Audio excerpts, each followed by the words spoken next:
Hello बच्चों, कैसे हैं आप? उम्मीद करती हूँ आप बढ़िया और एकदम मज़े में होंगे। बच्चों, आज हम एक पाठ पढ़ेंगे जिसका नाम है भगत सिंह के पत्र। हम बहुत ही सौभाग्यशाली हैं कि हमारा जन्म स्वतंत्र भारत में हुआ है। इस स्वतंत्रता को पाने के लिए हमारे देश के बहुत से वीर सेनानियों ने अपने प्राणों की बाजी लगाई। इस आज़ादी के लिए वीरों ने अपना सुख, चैन, घर द्वार सब कुछ त्याग दिया। उनके ये शब्द पढ़कर आप भी श्रद्धा से उनके साथ समक्ष नतमस्तक हो जाएंगे। तो आइए उनके बारे में पढ़ते हैं इस पाठ के जरिए। पूज्य पिताजी, नमस्ते। मेरी जिंदगी मकसद-ए आला यानी आज़ादी हिंद के उसूल के लिए वक्फ है। इसलिए मेरी जिंदगी में आराम और दुनियावी ख्वाहिशात बाइसे कशिश नहीं है। आपको याद होगा कि जब मैं छोटा था तो बापूजी ने मेरे यज्ञोपवीत के वक्त ऐलान किया था कि मुझे खिदमत वतन के लिए वक्फ कर दिया गया है। लिहाजा मैं उस वक्त की प्रतिज्ञा पूरी कर रहा हूँ। उम्मीद है आप मुझे माफ फरमाएंगे। आपका ताबेदार भगत सिंह। दिल्ली जेल, 26 अप्रैल 1929। पूज्य पिताजी महाराज, वंदे मातरम।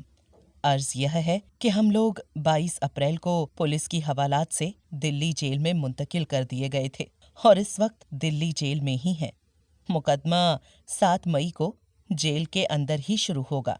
गालिबान 1 माह में सारा ड्रामा खत्म हो जाएगा। ज्यादा फिक्र करने की जरूरत नहीं है। मुझे मालूम हुआ कि आप तशरीफ लाए थे और किसी वकील वगैरह से बातचीत की थी और मुझसे मिलने की कोशिश भी की थी, मगर तब सब इंतजाम न हो सका। कपड़े मुझे परसों मिले। मुलाकात आप जिस दिन तशरीफ लाएं हो सकेगी। वकील वगैरह की कोई खास जरूरत नहीं है। 2-1 अमूर पर थोड़ा सा मशवरा लेना चाहता हूँ, मगर यह कोई खास अहमियत नहीं रखते। आप खामखा ज्यादा तकलीफ न कीजिएगा। अगर आप मिलने के लिए आए तो अकेले आइएगा। वालिदा साहिबा को साथ न लाइएगा। खामखा वो रो देंगी और मुझे भी कुछ तकलीफ जरूर होगी। घर के सब हालात आपसे मिलने पर मालूम हो सकेंगे। हाँ, अगर हो सके तो गीता रहस्य, नेपोलियन की मोटी सवानह उम्री जो आपको मेरे कुतुब में मिल जाएगी, अंग्रेजी के कुछ आला नॉवेल लेते आइएगा। वालिदा साहिबा, भाभी साहिबा, माताजी, दादी जी के चरणों में नमस्कार। रणबीर सिंह और कुलतार सिंह को नमस्ते। बाबूजी, दादाजी के चरणों में नमस्ते अर्ज कर दीजिएगा। इस वक्त पुलिस हवालात और जेल में हमारे साथ निहायत अच्छा सलूक हो रहा है। आप किसी किस्म की फिक्र न कीजिएगा। मुझे आपका एड्रेस मालूम नहीं है, इसलिए इस पते पर कांग्रेस के दफ्तर पर लिख रहा हूँ। आपका ताबेदार भगत सिंह। तो उम्मीद करती हूँ बच्चों आपको ये पाठ अच्छा लगा होगा। इसके जरिए आप भगत सिंह के विषय में बहुत कुछ जान गए होंगे।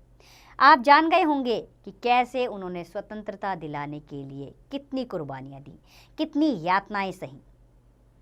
उनके इन कुर्बानियों को हमें कभी नहीं भूलना चाहिए और उनको हमेशा याद रखना चाहिए, क्योंकि ये स्वतंत्र भारत आखिर इन्हीं लोगों की देन है जिनमें हम आज सांस ले रहे हैं। अब इस पाठ का अभ्यास कार्य आप स्वयं कीजिए।